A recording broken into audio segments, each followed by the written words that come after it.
अस्सलाम वालेकुम, मैं हूं जावेद फ़ारूकी। लाहौर हाई कोर्ट के फ़ैसले के बाद एक ऐसी सूरत हाल पैदा हुई है कि जिसमें उस फ़ैसले ने एक नई बहस को जन्म दिया है। और जैसे कि पिछले व्लॉग में भी हम बात कर रहे थे कि उससे ऐसे लगता है कि जैसे लाहौर हाई कोर्ट ने जो है वो एक दोबारा से एक नया पेंडोरा बॉक्स जो है वो खोलने वाली बात है। यानी एक एक ऐसा ओपन एंडेड डिसीजन है जिसमें आगे कई उसके क्या सराइयाँ, कई उसकी जेहतें हैं और कई किस्म की मबाहिस हैं जो उससे छिड़ जाते हैं, जिसमें आप उसकी तशरीहात को लेकर बेशुमार आप रुख जो है उसमें से निकाल सकते हैं कि कोर्ट ने ये कहा है और कोर्ट ने ये नहीं कहा, और कोर्ट के फैसले की रोशनी में हम ये कर सकते हैं और ये नहीं कर सकते। और यहाँ यहाँ जो है वो कोर्ट के फैसले में रास्ता मिल रहा है कि हम ये काम कर जाए। सो एक कई अभामात भी हैं। और फिर उसके सबसे बड़ी जो बात उसमें सामने ये आई कि कोर्ट ने चौधरी परवेज़ इलाही को जो रिलीफ दिया, वो अब मुस्लिम लीग नून उसमें से ढूंढ रही है कि वो कहाँ कहाँ रिलीफ से बढ़कर भी कुछ है। यानी ये एक ऐसी चीज़ है जिसमें चौधरी परवेज़ इलाही को, वज़ीर आला पंजाब को, वो मैक्सिमम एक गेन में रहे हैं। यानी वो जैसे मैंने पहले भी कहा था कि वो आज के दिन के सिकंदर वही हैं। बड़े लकी हैं। पहले उनकी कोर्ट के ज़रिए से कोर्ट ने जिस तरह से उनके वोट जो हैं दोबारा शामिल करवाए और उन्हें हुकूमत उसी फैसले की बुनियाद पर उनकी हुकूमत बनने की का रास्ता हमवार हुआ, उसी तरह से अब फिर जो है वो गवर्नर के आर्डर्स सस्पेंड हुए। इसमें बड़ी एक वाज़ेह सी बात है। यानी कि हुकूमत का ये, पंजाब हुकूमत का जो पीटीआई जो है उसका ये केस था कि गवर्नर ने जो एतमाद के वोट के लिए कहा तो उसके लिए मुनासिब वक्त नहीं दिया। और उनका ये कहना था कि आमतौर पर ये कुछ 10 दिन दिए जाते हैं कि आप एतमाद के वोट के लिए अपने अरकान को इकट्ठा कर लें और उसको चेक कर लें। लेकिन कोर्ट ने उन्हें तकरीबन 18 दिन दे दिए। ये 18 दिन तो जो रूटीन में जो शेड्यूल एक बनता है एतमाद के वोट का या अदम एतमाद का, अदम एतमाद भी अगर फाइल होती है तो उसके विद इन 15 डेज़ उसके ऊपर इम्प्लीमेंटेशन उसकी शुरू हो जाती है और असेंबली जो है अपनी कार्रवाई शुरू कर देती है। लेकिन ये 18 दिन दे दिए कि एतमाद का वोट, और वो भी जब 4 दिन गुजर चुके थे उसके बाद फिर 18 दिन दे दिया। तो गोया तकरीबन एक महीना ना कहें आप, 22-24 दिन जो हैं ये चौधरी परवेज़ इलाही उसके बाद भी यानी बतौर वज़ीर आला गुजार जाएंगे जब गवर्नर ने उन्हें इनिशिएट की थी वो एडवाइस कि आप एतमाद का वोट लें। उस दिन के बाद भी वो 20 दिन से ज़्यादा वो चीफ मिनिस्टर रह सकेंगे। सो ये एक बड़ी अजीबोगरीब किस्म की है ये कोर्ट का जो डिसीजन जो था। और फिर उन्हें पूरी पावर्स के साथ उन्हें बहाल कर दिया गया। यही केस अब मुस्लिम लीग नून जो है बनाकर चल रही है कि उन्हें पूरी पावर्स के साथ दोबारा चीफ मिनिस्टर बना दिया गया है। और ऐसा नहीं होना चाहिए था। वो होना चाहिए था कि जो डे टू डे बिजनेस जो है उसको लुक आफ्टर कर सके। सो इस बुनियाद पर मुस्लिम लीग नून सुप्रीम कोर्ट पे जा रही है और इस केस को कर रही है वो चैलेंज, ताकि ये जो है वो कहते हैं हमें इससे कोई फ़र्क नहीं पड़ता कि आप बेशक दे दें, 18 दिन दे दें, लेकिन वज़ीर आला का जो वो इख्तियार है वो तो कम अज़ कम अब नहीं होना चाहिए कि जब क्वेश्चन हो गया उनके पास कि एतमाद का वोट है या नहीं है। सो ये एक अलग नुक्ता नज़र है। लेकिन दूसरी तरफ एक बड़ी अजीबोगरीब सूरत हाल है, वो भी बहस बनी हुई है कि खुद पीटीआई के अपने घर में इस सारे प्रोसेस को लेकर सवालात उठाए जा रहे हैं कि ये आखिर चल क्या रहा है। कि जैसे मैंने पहले कहा था कि इसमें ना मुस्लिम लीग नून के हाथ में कुछ आया है, ना पीटीआई के हाथ में कुछ है। पीटीआई चाहती थी कि असेंबली डिसॉल्व हो, तो 23 तारीख को असेंबली डिसॉल्व नहीं हो सकी, बल्कि कोर्ट ने लिखवा लिया कि आप अगली हेयरिंग तक असेंबली डिसॉल्व नहीं करेंगे। दूसरी तरफ हुकूमत यानी मुस्लिम लीग नून और इत्तेहादी जो है वो तैयारी पकड़े बैठे थे कि ये अदम एतमाद उनके खिलाफ हो, यानी एतमाद का वोट लेने में वो नाकाम हो, और साथ ही हम नई हुकूमत साजी की तरफ जाएं और अपना चीफ मिनिस्टर बनाएं।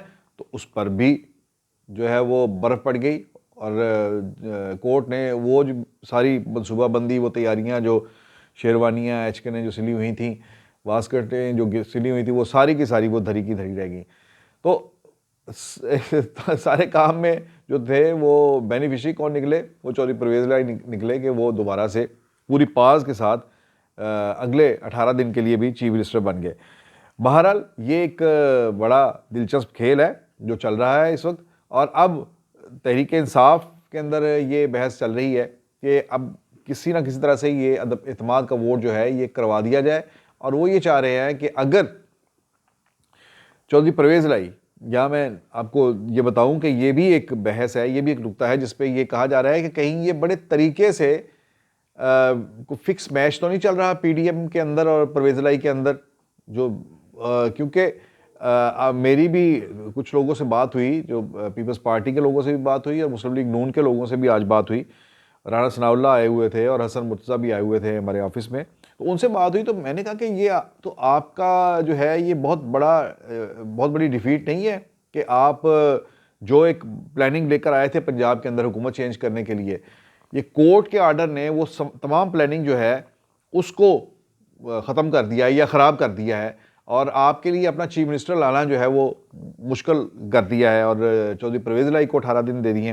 तो उनका ये कहना था कि आप ये मत देखें कि हमारा चीफ मिनिस्टर कब आता है कब नहीं आता, आप ये देखें कि क्या असेंबली टूटी है। मैंने कहा ये असेंबली तो नहीं टूटी। उन्होंने कहा हमारा असल जो मकसद है वो यही है कि असेंबली ना टूटे।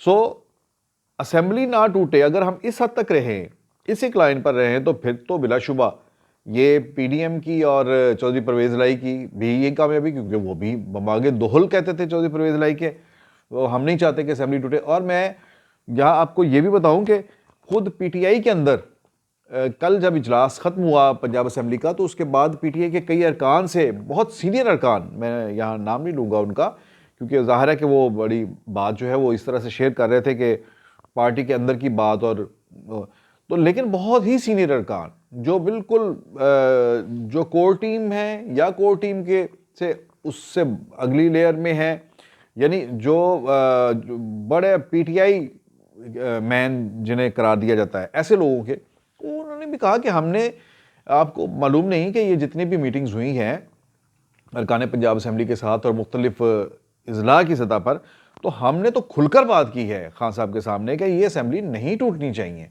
और ये आखिरी साल है। और फिर ये भी डिबेट होती रही। उन्होंने कहा कि ये बहुत ज़्यादा ये डिबेट हुई पार्टी के अंदर कि उन लोगों के साथ भी डिबेट हुई जो खान साहब को ये पट्टी पढ़ा रहे हैं कि असेंबलीज जो हैं वो तोड़ दी जाए। उन्हें कहा गया कि भाई वन बाय वन आके आप इस चीज़ के ऊपर बात करें कि असेंबली तोड़ने का फ़ायदा किसको होगा और नुकसान किसको होगा। जब आप असेंबली तोड़ लेंगे तो उसके बाद निकल जाएंगे बाहर, तो अगला केयर टेकर सेटअप कौन लेकर आएगा। तो वो ऑब्वियसली जब आप खेल से ही बाहर निकल जाएं, जैसे कि नेशनल असेंबली से निकले हुए हैं, तो वहाँ पर अगला केयर टेकर सेटअप बनाने के लिए वज़ीर आला और अपोजिशन लीडर अगर नहीं मानते किसी बात पर, वो उनका इत्तेफाक नहीं होता, तो विद इन 3 डेज़ उन्होंने ये काम कंप्लीट करना है। तो उसके बाद तो ये इलेक्शन कमीशन के पास चला जाएगा। तो उन्होंने कहा इलेक्शन कमीशन किसका है, या इलेक्शन कमिश्नर कौन है। अगरचे इलेक्शन कमीशन तो कमिश्नर जो है राजा साहब जो हैं, ये खान साहब की ही चॉइस है, उन्होंने ही लगाया, लेकिन अब वो जाहिर है कि उनके ताल्लुकात अच्छे नहीं हैं, वो उनके खिलाफ हैं। तो वो कहते हैं वो फिर अल्टीमेटली जो राजा सिकंदर साहब जो हैं वो लगाएंगे, तो फिर अच्छे रहेंगे आपके, वो निगरान हुकूमत जो है आपकी मर्ज़ी के बगैर बन जाए। तो ये सारी चीज़ें जो है इनको इंश्योर करना चाहिए। और सबसे बड़ा सवाल जो उन मीटिंग्स के अंदर उठाया गया, जो हमें पीटीआई के रहनुमा ने बताया, वो ये कि हमने खान साहब से कहा कि आप देखिए इस बात को इंश्योर कर लें कि ये असेंबली तोड़ने के फ़ौरन बाद जो ड्यू टाइम है 3 महीने का, उस पर आपको इलेक्शन मिल रहे हैं। अगर तो इलेक्शन मिल रहे हैं तो बड़ी अच्छी बात है, फिर तो असेंबली तोड़ देनी चाहिए, हमें निकल जाना चाहिए। लेकिन अगर इलेक्शन नहीं मिल रहे तो फिर हमारे लिए कोई यकीन दहानी नहीं है कि ये इलेक्शन 3 माह बाद होते हैं या 6 माह बाद होते हैं या साल बाद होते हैं। फिर पता नहीं कि आप हाँ बिल्कुल जब ग्राउंड से निकल जाएंगे, खुला मैदान छोड़ देंगे, तो उसके बाद हुकूमत जो है और बाकी इदारे क्या फ़ैसले करें और किस तरह से इस चीज़ को आगे लेकर चलें। तो ये कुछ सवालात थे जो उन्होंने भी सामने पेश किए। लेकिन हम यहाँ पर ये बात कर रहे हैं कि ये अदालत के हुक्म के बाद सूरत हाल जो बनी है उसमें क्या अब आगे क्या हो सकता है। वो ये है कि मुस्लिम लीग नून जा रही है अदालत पे और उनका 1 पॉइंट एजेंडा जो है वो ये है कि परवेज़ लाई साहब को तमाम पावर्स के साथ जो है चीफ मिनिस्टर हम कबूल नहीं करते। हाँ, इनकी पावर्स कर्टेल करके, महदूद करके, वो जो डे टू डे अफेयर्स लाने वाला चीफ मिनिस्टर है, जिस तरह से बुज़दार साहब को रखा गया था, वो उस शक्ल में उन्हें लाया जाए, क्योंकि उनका ये ख्याल है कि अगर इन्हें लाया गया तो ये बहुत से ऐसे बड़े फैसले हैं जो इन्होंने पाइपलाइन में रखे हुए हैं, तो ये इन दिनों में, अगले 18 दिनों में वो ये कर देंगे, और जो कि सूबे के इंतज़ामी हवाले से भी हैं और सूबे के अंदर तरक्याती बजट को खर्च करने के हवाले से भी, ख़ास तौर पर तरक्याती बजट के अखराजात के हवाले से बहुत ज़्यादा रिजर्वेशंस हैं और कई ऐसे मंसूबे हैं जिन पर तहफ़्फ़ुज़ात हैं अपोजिशन को भी, और किसी हद तक ख़ुद PTI के अंदर भी चौधरी साहब जिस किस्म की जो डेवलपमेंट बजट जिस तरह से यूटिलाइज़ कर रहे हैं, उस पर काफ़ी वहाँ पर भी बातें हो रही हैं। तो ये कुछ मामलात हैं जो आज आपके साथ इस नशिस्त में हमने शेयर करने थे। अब देखते हैं कि हुकूमत कब सुप्रीम कोर्ट में जाती है, फेडरल गवर्नमेंट और मुस्लिम लीग नून की कब जाती है सुप्रीम कोर्ट में, और उन्हें इसमें क्या रिलीफ मिलता है। आने वाले वीडियो में कुछ मज़ीद बातें करेंगे कि इमरान खान अब क्या सोच रहे हैं, इस पर कुछ गुफ्तगू करेंगे। लेकिन तब तक के लिए इजाज़त, अल्लाह हाफ़िज़।